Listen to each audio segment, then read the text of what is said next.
Hi. I don't know if hi is how to start, but I guess it's one way to start because it has been a bit of a journey. That has been, I mean, if you've been following me for a while, you'd know that there's been a really big gap between when I first started out in business and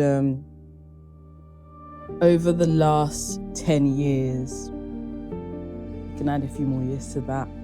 I believe I've seen a lot of ups.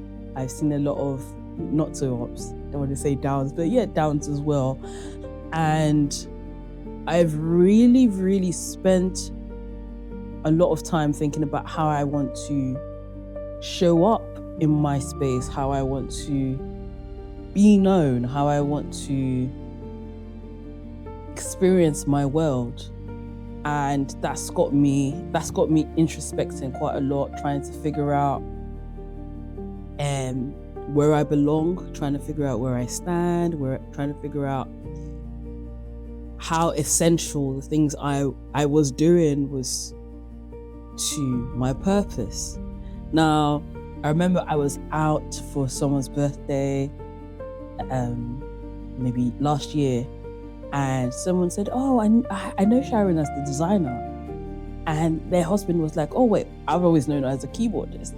Now, that got me chuckling a little bit because in some aspects of my life, or for a few years, I've had this fragmented view,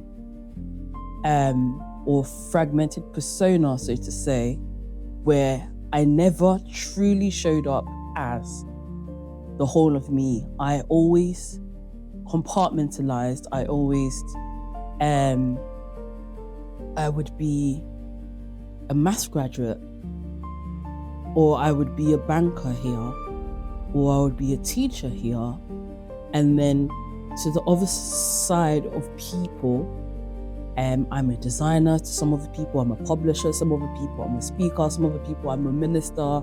All of these I never actually got round to unifying who I was. And in some aspects of life, or some aspects of the truth, I made it that way because I thought it was easier for me to have these different identities and not complicate things. Because, growing up, you always heard jack of all trades, master of none, So I guess, especially in my professional life, there was, I don't even know if you could say a dichotomy because there's so many dichotomies, but that made me feel stretched, first of all, because you can never fully show yourself if you're not being yourself. Common sense. So for some people, I was a businesswoman. For some people, I was whatever. I just had many hats. I can't even count. I don't know. Even in the church I was serving, I was at least 10 different things at the same time. Okay. So yes, I was very stretched. Apart from that, I also felt deep down inside of me very inferior, because again, if you're the master of nothing, then, and everybody has one specialty that they're carrying forward, then where do I place? Who am I? How am I? If I meet someone today, or if I'm in a meeting, how do I, who do I say I am? Who do I show up as? What do I tell them? Do I say, "Oh, I'm Sharon Designs, but I'm also your top tutors, but I'm also in education, but I'm also doing a PhD, and I also play a bit of key." It was messy. So yes, inferiority complex setting at some point. And then came a wave of a lot of mental battles with regards to that. So in between all of that, life happened. So marriage, childbearing, child rearing, everything together just made me actually go back to the drawing board and just think, what am I actually doing? What am I actually doing? The next few years, we'll be talking about, well, not few years, but in some years' time, we'll be saying, Sharon at 50, Sharon at 60, what are we doing? By the time I get to 50 or 40 or whatever, what do people actually know me as? What more importantly, will I be happy with the version of me that I've embraced? So I said that to say, I've gone back to the drawing board now, and I've decided there's no more cotomies. There's no more, I'm no longer Hannah Montana in it. You can say it that way. So we're having the best of both worlds, whether as a creative, whether as a businesswoman, whether as an educationist, whether as whatever it is I'm doing, I'm showing up 100% as me. Take it or leave it. We're being 100% real, 100% true to ourselves, and I say me as ourselves. But even more cogent right now is just this is my platform to, I guess, unravel these things as I go along, like should I say, a public documentary of my thoughts, things I learn, the things I'm questioning, the things that I'm confident about in terms of purpose, in terms of intellectual leverage.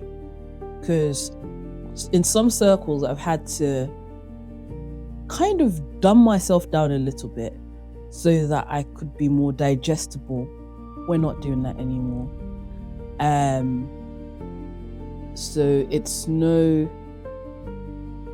We're not doing that anymore.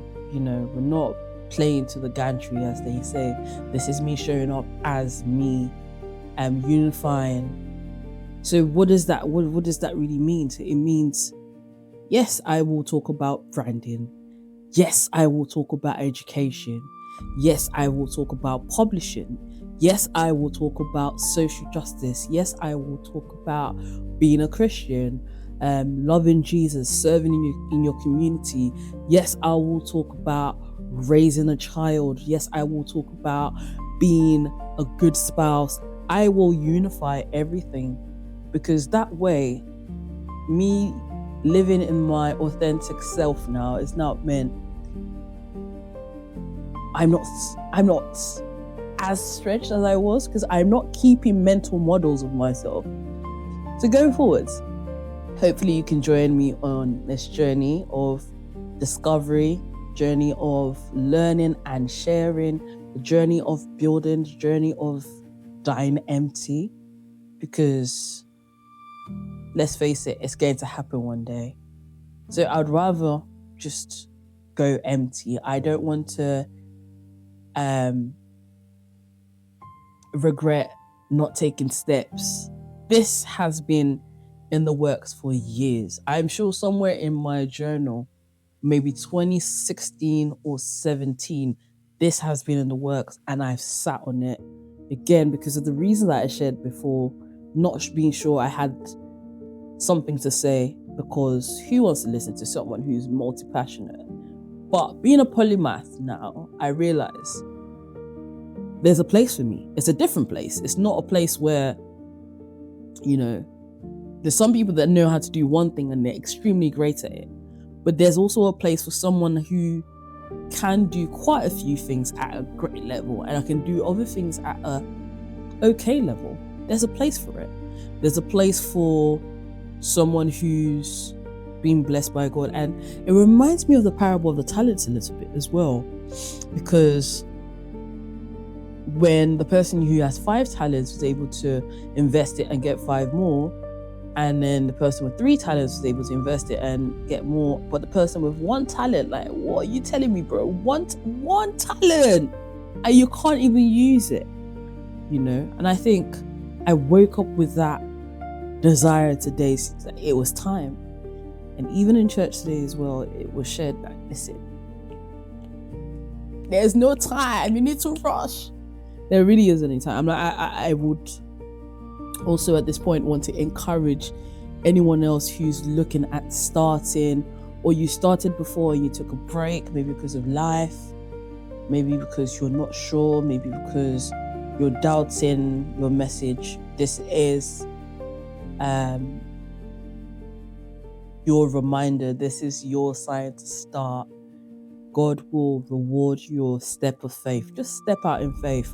Let's do this together. I want to, by God's grace, hear so many great testimonies that you guys will have, and I hope to share them with you as well. So thank you. I guess I can end all this by just saying thank you for coming on this journey with me. I'm looking forward to hearing from you. I'm looking forward to doing great, amazing things with you. I'm looking forward to be able to share my mind, to be authoritatively bold. I'm looking forward to sharing what God has placed in my heart, and I hope as many people are blessed. So once again, I'm Sharon Komolafe, and formerly known as Sharon Olawepo. Formerly known as Sharon Olawepo. Still everything joy, Sharon Olawepo Komolafe. Come on. This is me again, another side of me that, again, I've had to suppress a lot, but I do joke sometimes. I'm not sure how you end these things because I don't do these things, but I guess we can end it there. Thank you for watching, and I look forward to seeing you on the next one. Until then, I am Sharon Komolafe. Have a great day.